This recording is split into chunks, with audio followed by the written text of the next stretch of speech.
Hi, good afternoon, everyone. Thanks for joining me this afternoon. I appreciate times are very difficult for everyone at the moment. So the fact that you've given up your time this afternoon to come and listen to me talk about how to double the attainment of your EAL students, I'm really, really grateful. I'm Hollie. I am the Director of EAL at FlashAcademy. And Fortis is a very large secondary school based in Birmingham. We have lots of EAL students here, so we use a wide range of strategies to support them. I've been asked to share some of those strategies with you this afternoon in the hope that it could perhaps help you improve your provision and your attainment. I've tried to cherry pick some of the strategies that I feel would be beneficial for you in terms of time savers, because especially at the moment in the current climate with everything that we're all having to deal with, I think anything that will save you time is more beneficial than things that are going to take you ages to implement and need loads of resources. So I've tried to keep it to quick time saving strategies. And I really just don't want anybody to feel at the end of this webinar that they've got a mountain to climb, or, you know, now is not the time to be building an empire from scratch, but just grabbing hold of, oh, sorry, I forgot to make that.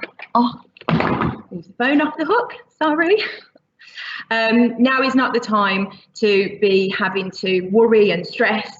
Hopefully, I'm hoping you'll all grab some ideas today that will be useful to you in getting your EAL learners as supported as possible, particularly after lockdown. So I'm sure you've all seen the agenda. It was sent out with the invitations, but just a quick reminder, we're going to be going through some supportive steps for introducing newly arrived pupils, looking at how you can support well-being and cultural changes for inclusion.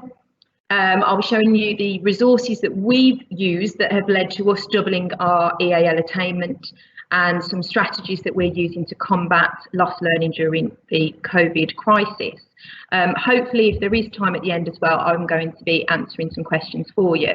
On the previous slide, you will have seen my email address. If I don't get around to answering all of your questions, please feel free to drop me an email anytime.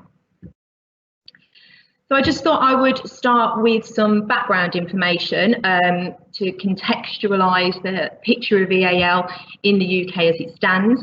This data has come from the 2018 census. Obviously, we all know that the government stopped collecting EAL data in 2018. So this is 2 years old, but you can clearly see that over the past 20 years, EAL has had an upward trajectory in the UK. And we all know that that upward trajectory has continued over the past 2 years as well. So with an ever increasing EAL population in our schools, it's really, really important that we're doing the very best we can to support and provide for those individuals. And if we just take a look at this graph, we can see that the darker areas are where EAL students are more densely populated in the UK. Naturally, we would assume that they are cities, large cities in the UK. However, those darker areas have been spreading into more rural areas as well over the past 2 years. And so again, EAL is something that is important regardless of what school you're in, what part of the country you're in. It's something we all need to be made aware of and to prioritise in our schools. So this is just a quick snapshot of what the data looked like for our school at the end of last year. So this is including year 11s who have just left, not including year 7s who have just joined. So at the end of last year, we had more than double the national average of EAL students at Fortis, 36.5%, whereas the national average in a secondary school sits at 16%. There are 360 languages spoken currently in the UK, and we are very proud to have 76 of those languages spoken at our school. As you can see from the pie chart, we have a range of proficiencies represented in our cohort, and we're very pleased that at the end of last year, most of our students were of the C, D and E proficiency, showing us that they have been making progress. If we were to look at that now, the A's and B's would be larger percentages due to the new year 7s who have just arrived, but our aim would be to have the data looking more like this again by the end of this academic year. So, looking at how to support newly arrived students, I think it's really important that every EAL department has a vision for EAL at their school and in their setting, and that you share that vision with everyone at the school. This is the ethos that we created, and we've highlighted the key words that we want to use as a foundation for our department at Fortis.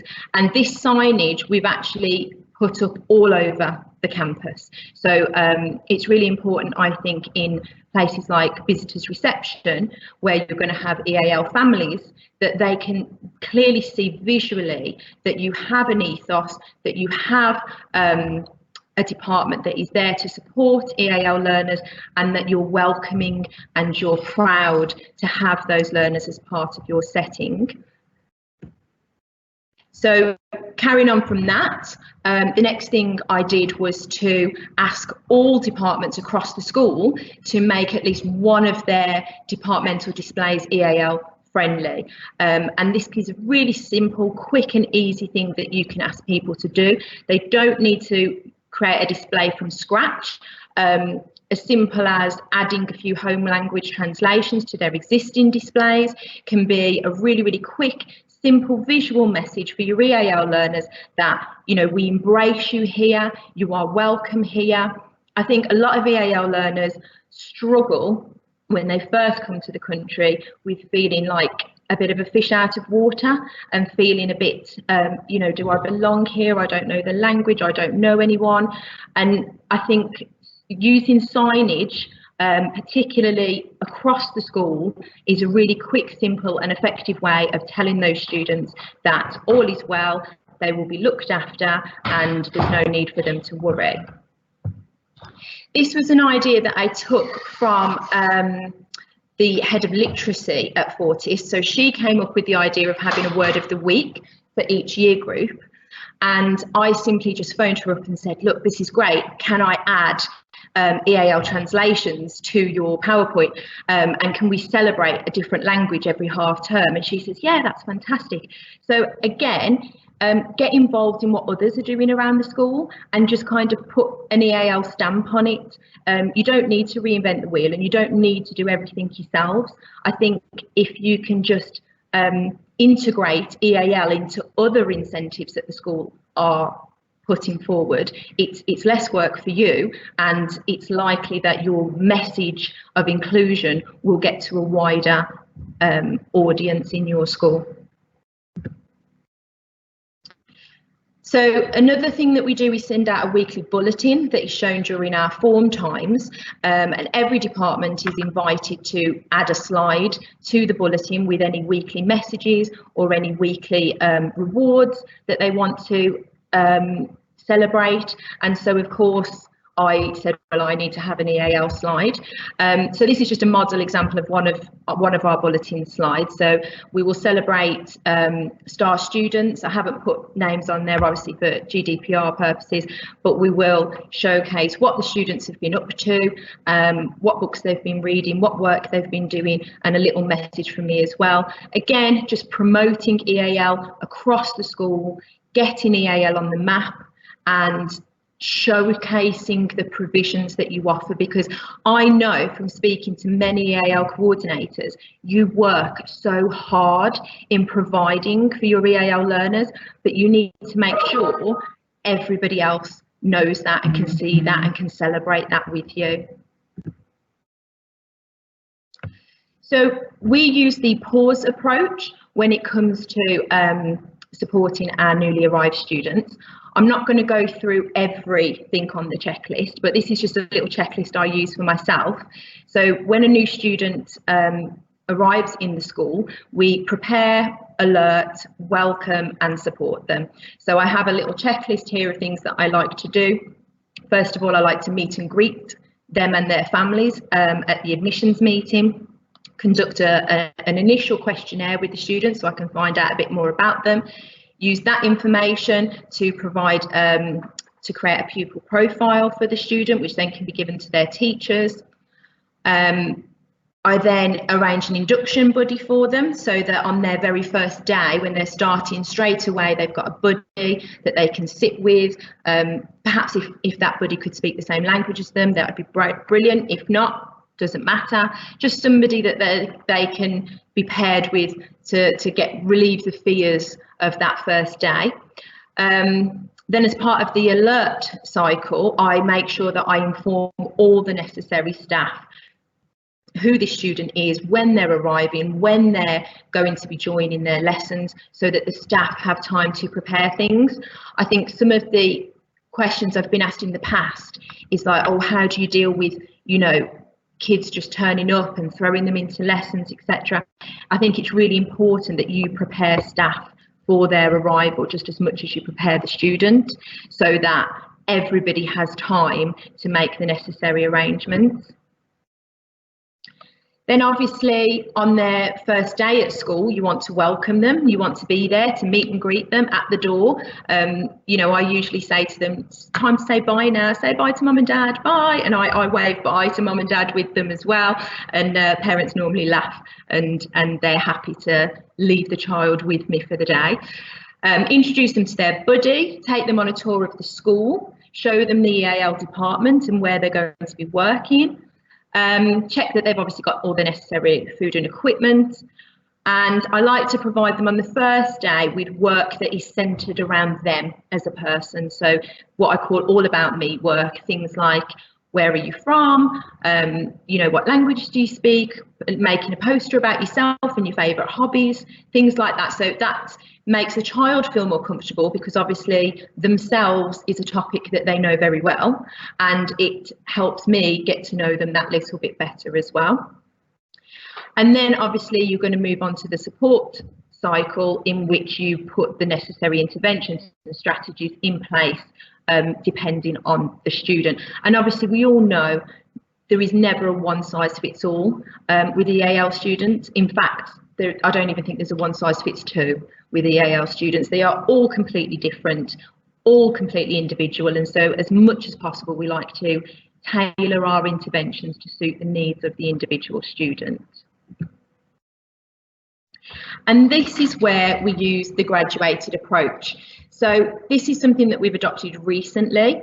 We've taken it actually from the SEN department. So if I've got any SENCOs on here, perhaps you'll be familiar with this. But we've literally just adapted it to suit EAL strategies. So in your first wave, your universal strategies, these are all of the things that the mainstream teachers should be doing in lessons every day to support EAL learners. Then in wave 2, you've got your targeted strategies. This is the work that yourself and your EAL team will be doing to intervene with those students. And then finally, you've got your wave 3, your specialist strategies. This perhaps would be for an EAL student who has been through the wave 1 and 2, is still struggling, perhaps is still not making enough proficiency progress. And so maybe you're concerned about there being an underlying SEN need. And this is perhaps where you would make referrals to your SEN department or get outside agencies involved for support. So again, all of this being on one page, where you can easily highlight and track the provisions that you've put into place for each of your EAL learners, I feel is a massive time saver, because it's all on one document and it's very easy and very quick to review.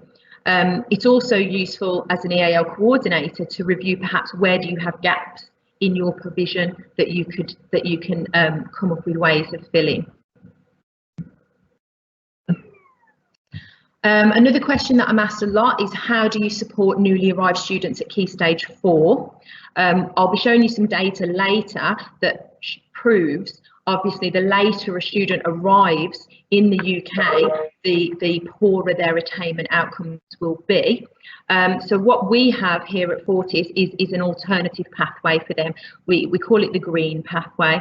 And so if a student arrives at Key Stage 4, once they've completed our EAL induction programme, and they then are transitioned into mainstream, if we don't feel they would be successful at GCSE, we would place them on the green pathway instead. And that is them completing entry-level qualifications in English, Maths and Science, they complete the Prince's Trust qualification as 2 of their options, life skills qualification as 1 option, and then we allow them to have the 4th option as a GCSE option of their choice. So this way they're only focusing on 1 GCSE, but it's one of their choosing, something that perhaps they're interested in or talented with. But we know that we will be offering them functional qualifications that are tangible for them to take away and get them onto apprenticeship and college courses, rather than putting them into GCSEs that they've got no chance of succeeding in, because they just literally haven't had the time for their language acquisition to take place. So moving on to item 2 of the agenda then, how to support well-being and create a culture of inclusion. I think it's really important that as EAL leads, we're not just looking at the academic support for our EAL learners, but we're looking at the emotional and well-being support as well. As I'm sure you're aware, many EAL learners will come to this country having suffered some very traumatic backgrounds, having had some horrendous experiences that we can't even fathom. And so I think it is really key that we have some sort of intervention available to support their emotional well-being. I'm really, really fortunate and grateful at Fortis that I work with 2 external agencies. Both of these ladies are absolutely fantastic. Dorothea works for the Birmingham Centre for Arts Therapies. They are located in Birmingham in the West Midlands, but they are lottery funded, so they are providing free therapies for EAL learners. And there's more than art therapy involved. They have drama therapists, music therapists, dance therapists, and even play therapists for primary schools. And they're able to offer non-verbal therapy for your EAL learners who are perhaps of a code A or code B proficiency, who aren't able to engage in communicative therapy. They're able to offer therapy through the arts instead. And then we have the amazing Dr. Clarkson from Innovating Minds. She's a clinical psychologist who comes in once a week, and she is able to offer more of the communicative therapy with some of our older, more proficient EAL learners, and really delve into some of their past traumas and experiences with them. So I would say, you know, if you don't currently have anybody in that looks specifically at the well-being of EAL learners, have a look and see what's available out there. I wouldn't have even known about these 2 organisations if I hadn't gone out and looked for it.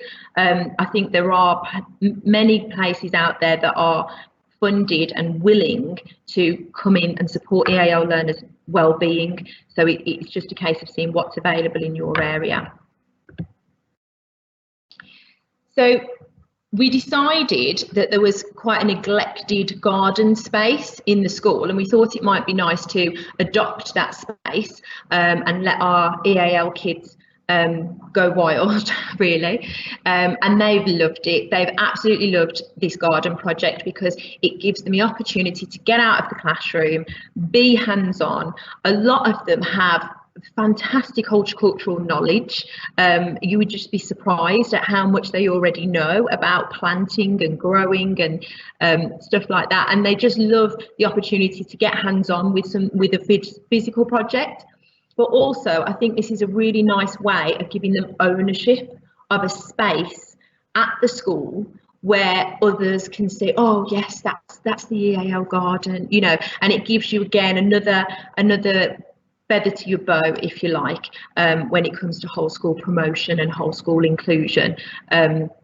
Setting them up with a nice garden space to get to work on is a good idea.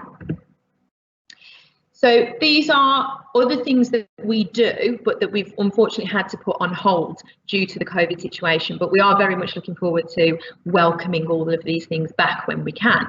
So we have a team of EAL prefects who we use as buddies for our younger newly arrived students. They all get to wear an EAL prefect badge, and they're all very proud of that badge and getting to wear it. But obviously with year group bubbles at the moment, that's not been able to happen currently. On the 21st of May every year, it's National World Culture Day, and we love to celebrate this in school by inviting all staff and students to come to school for the day wearing culturally inspired clothing and costumes. And we don't limit it to celebrating your own culture. We say, you know, come to school dressed celebrating your friend's culture as well. And it's just a fantastic day. Everybody loves it, and I'm really hoping that by May we will be able to do this next year.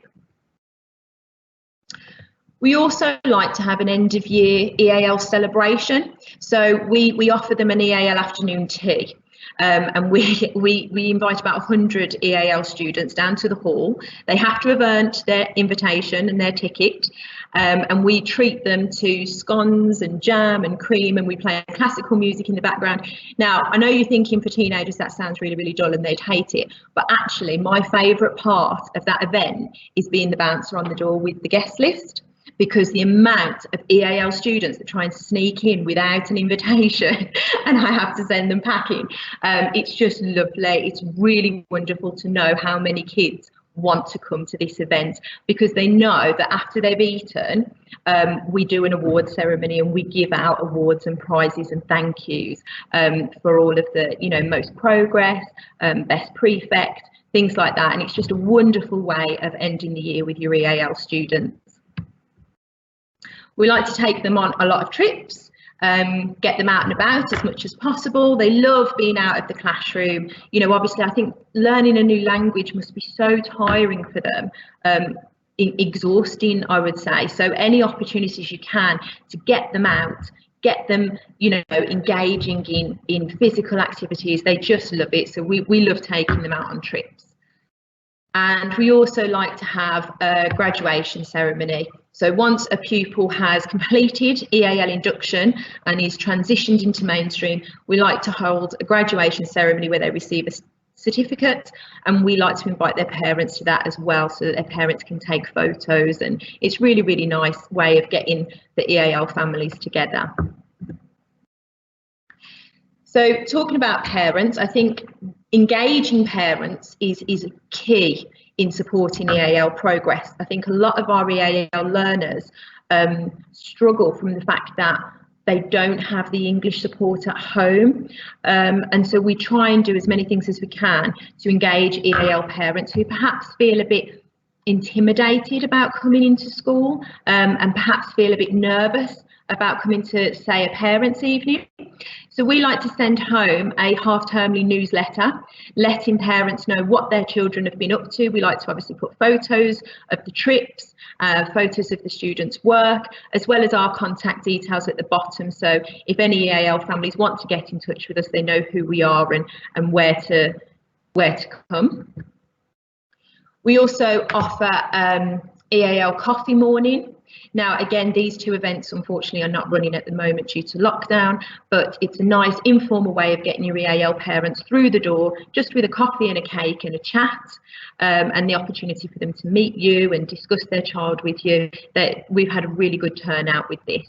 And we also offer free English classes for parents as well. So parents who don't speak any English and would like to have a bit of a crash course in conversational English, just to help them with things like making a doctor's appointment, for example, we offer that on a termly basis as well. Again, pre and post COVID due to restrictions. Okay, so moving on to looking at how we can use our resources to double attainment then. Obviously, when an EAL student arrives, you're going to need to conduct some sort of baseline assessment. It's really important, if you'd like to track progress, that you know what their starting point is. We're using the FlashAcademy EAL assessment and have been using for a few months now, but I think this assessment has now gone live to everyone over half term, so it should be available for you. This assessment is really, really good because it's so quick and easy. It takes about 1 minute to set the assessment up from the teacher dashboard. Then you provide the child with the device to complete the assessment on. Depending on the child's proficiency, it might take between 20 and 30 minutes for the child to complete the assessment, and then it takes literally less than 5 minutes for you to mark it. And then you'll not only get an overall proficiency grade for the student, but you get a breakdown of the 4 skills as well. So if a child is a proficiency grade C, you can see the model on the board, it might tell you that actually they're a C because they're very high in listening, but they're very low in speaking. So you can track the progress of the skills, even if it doesn't look like they're making progress in the overall proficiency. So once we've assessed our students, we then have a look at our 3-tiered induction programme and see where is the best place to put those students.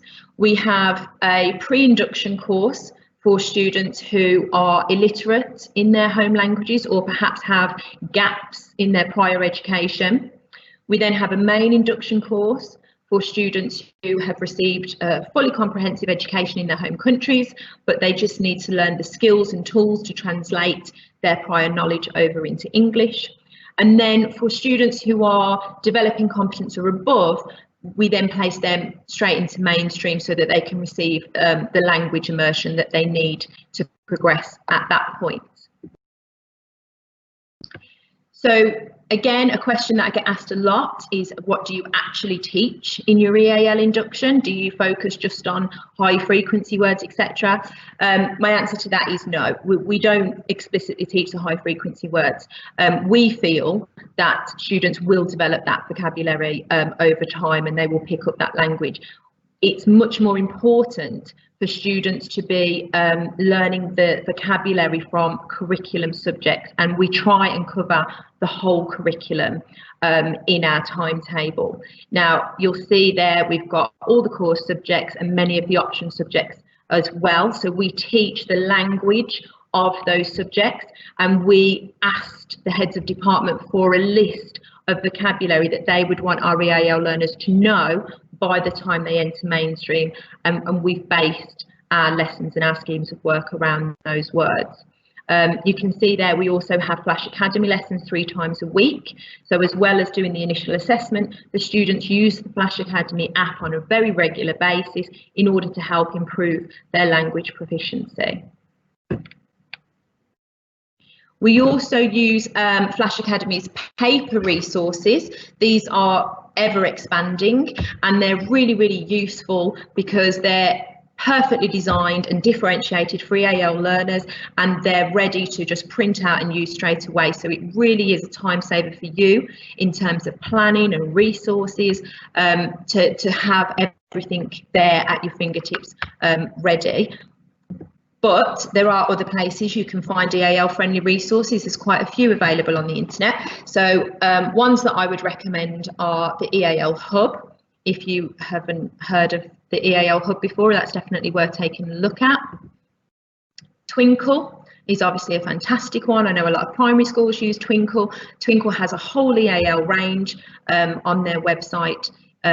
Again, resources are EAL friendly, they're differentiated, they're ready to go. So again, it's a massive time saver for you in terms of planning and resources. 5+ Solutions has a lot of well differentiated MFL resources. I do get asked a lot, you know, how can we teach MFL to EAL students? And it's exactly the same strategies. We teach MFL in our induction program to the newly arrived students by using exactly the same strategies that you would in any other subject. MFL can deliver EAL friendly lessons as well. This one's from EAL Hub again. It's a science vocabulary mat that's very well illustrated with pictures, and the children can have these mats and these key vocabulary mats on their tables to help them as reminders and as scaffolds. So there are loads of resources available already online. I would say just go and have a look, see what you can steal, see what you can adapt, see what you can download, and it will inevitably save you a lot of time. And this is one of the FlashAcademy resources. So I'm actually using this one tomorrow morning in my English lesson about descriptive writing and how to use an image to create a descriptive piece of writing. But again, you can see they're brilliantly animated, they're free and they're there. So I would definitely recommend using them. So At Fortis, we use a Lego grading system to judge progress. So we decide what is an expected level of progress for our students, and then once they've completed our induction course, we then reassess them and we measure the attainment against the baseline assessment. Now, we have said that we feel at the end of our course, we would expect every child to make at least one proficiency grade worth of progress. And if we're just looking at our results for the half term just gone, we had 45% of the cohort achieve expected grades of progress, 50% of them actually achieved good levels of progress, and 5% achieved outstanding levels of progress. And this data is very, very similar to what we saw last year and the year before as well. We very rarely see a child that doesn't make at least that one proficiency grade of progress. And if we do, like I said earlier, that is a key indicator to us of perhaps there being an SEN need involved with the student as well. So everything was all going well, everything was fantastic and swimmingly, and then suddenly we had lockdown. I wasn't even actually at school when the schools closed, because I was having to self-isolate with my little boy for a week prior to the schools closing. So I had no time at all to kind of prepare anything to send home with my EAL learners. While we were in lockdown, a lot of the kids were emailing me, "Miss, we miss you, we want to come back, we miss EAL." So this was just a nice little poster that myself and the department put together just to send out to the kids to say, look, we're at home, you know, we miss you too, sort of thing, just to try and make them smile.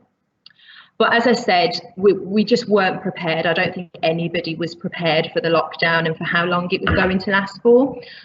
So I was just really, really grateful to FlashAcademy, because they were really, really quick off the mark in producing resources to support us during lockdown.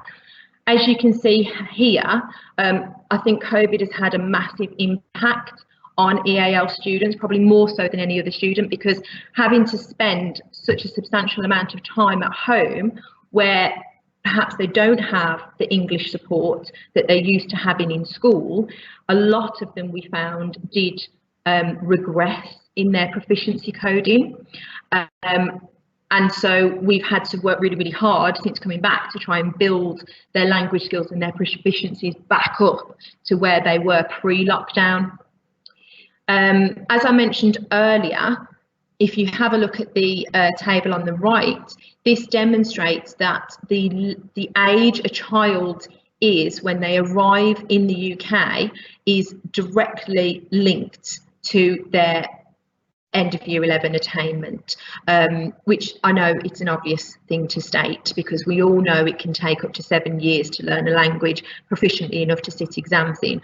But I think especially for our Key Stage 4 newly arrived students, the fact that they've just had 6 months out of school, away from the English language, some of them, you know, we're really going to see the impact of that, and we're really going to see the damage it's caused, it's, for want of a better word. So I think the pressure is even more on us now to try and fill that gap and move at a faster pace as quickly as we possibly can, because obviously with Year 11 we've got mocks looming, the GCSEs are right around the corner, and even with the Green Pathway kids, the entry level, it's a race against time now. So it was really, really great that FlashAcademy had these resources. They produced 4 booklets for the lockdown, and they got them out so quickly. I was just really grateful. We emailed these and posted them home to our EAL learners so that they had plenty of appropriate and differentiated work to complete during the lockdown. However, now that we've had time to consider this happening again, what we've decided as a department is, as well as having a booklet on standby, which we do, and it's ready and it's photocopied, it's ready to go out if the government decides to make an announcement, we are also in the process of pre-recording our lessons, so that if we have to self-isolate again or schools close, I'm able to send PowerPoint lessons to our students that have our voices recorded over them, and that way they can still hear the English language being spoken to them on a daily basis, guiding them through the work, guiding them through the tasks. But also I think this is a really useful function for EAL learners because it provides them with the opportunity to pause, rewind and replay if perhaps, like we all do, we talk a bit too quickly, which I know I have done during this webinar because I've been really conscious not to go over time. So we are using this as a strategy to prepare for any future lockdowns now, and we're building these PowerPoints each week into a large bank so that they're ready and they're ready to go out to the students should we close down again. Okay, right, so I think we've got to the point now of any questions. So hopefully you've all found that useful, and even if you've only just picked up one idea that you think might help improve your provision and your setting, then that's good. I'm going to stop sharing now so that I can have a look at the chat. So, no, hang on. Ah, there we go. Right, questions. So, hi, any resources or booklets that we can use with our new arrivals in secondary schools? How many lessons have we spent with you for each induction tier? Right, okay, very good question. So our induction tier is all day, every day. So we keep them as a separate class for both pre-induction and for main induction for a timed period. So we say that induction can last anything between 6 and 18 weeks. At the end of 18 weeks, we cut it off because we realise at that point, if not enough progress has been made for them to enter mainstream, then there is another issue that needs investigating. But by 18 weeks, we feel it really is time for them to enter mainstream and to have that language immersion in mainstream lessons then. So it is important that if you are doing an extraction intervention, that it is timed, because what we don't want is the students to spend their whole education life just with the EAL department and not get to know any other staff or peers around the school. In terms of resources and booklets, I think I've already mentioned quite a few. I would recommend EAL Hub, FlashAcademy, Twinkle. Also, I did ask all of the departments in my school to make their own EAL resources bank that are relevant to their department. We called it the panic box, and the aim was that if staff were having an EAL learner in their lesson, that they wouldn't panic because there would be resources already available for them. I think it took the school, as a collective, we took about 12 months building the box, and we now have 1,200 EAL resources available across the school and across the curriculum for staff to use. So if you've got the capability of asking staff from each department to take that job on for perhaps their performance management or something, that would be a really good way of building EAL resources for your school. Next question, how many staff do you have in your EAL department? Okay, so there are currently 6 of us. That includes myself as the director of EAL and our line manager, who is also assistant head of the school. I think it's really important that you have a representative for EAL on SLT. You know, EAL is such a big part of a school. The tier system needs to go all the way to the top. And then below me, there's a team of 4 staff who all work solely for EAL students. We are completely separate from the SEN team and the SEN TAs. We are our own department, and I think again that is really important that you have staff who are purely dedicated to EAL and not having to share their time between EAL and SEN. Would it be possible to get the PowerPoint? Yes, absolutely. I think I'll send the PowerPoint to FlashAcademy and then they can either share it with you, or I know I think this webinar is going to be recorded and sent out, so the PowerPoint will definitely be made available to you, don't worry. How do you not interrupt core lessons which are essential for EAL learners, especially at Key Stage 4 and 5? Okay, so our induction programme teaches the core lessons, and we mirror our lessons in exactly the same way as the lesson would be taught in mainstream. It's just that our lessons have only EAL learners in them, and they are taught in a very EAL learner friendly way. Then, like I said, at the end of the induction programme, they're transitioned into mainstream. At that point, we do not extract EAL learners. We place EAL TAs into the lessons to support in lessons, but we do not support extraction afterwards, because what can then happen is that EAL learners are extracted across the board and spend very little time in lessons, which is where they need to be, in front of specialist teachers and receiving that specialist subject knowledge. Okay, let me just have a look. Okay, I'm new to EAL and I have got 2 students who have no English and are dyslexic. Okay, now when you do have a crossover of EAL and SEN need, I would recommend you try and address the EAL need first. So use your EAL strategies, use the interventions that you have available, and do everything you can to support the child's EAL need.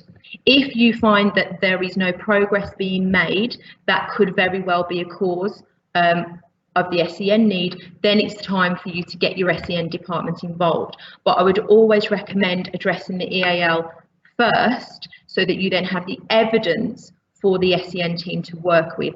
I know from working with my own SEN team, they need evidence to support dyslexia, autism, etc. So as much as you can do EAL wise to begin with, pass that evidence over to your SENCO, and then I'm sure they're going to be happy to work with you and try and support that child from both angles.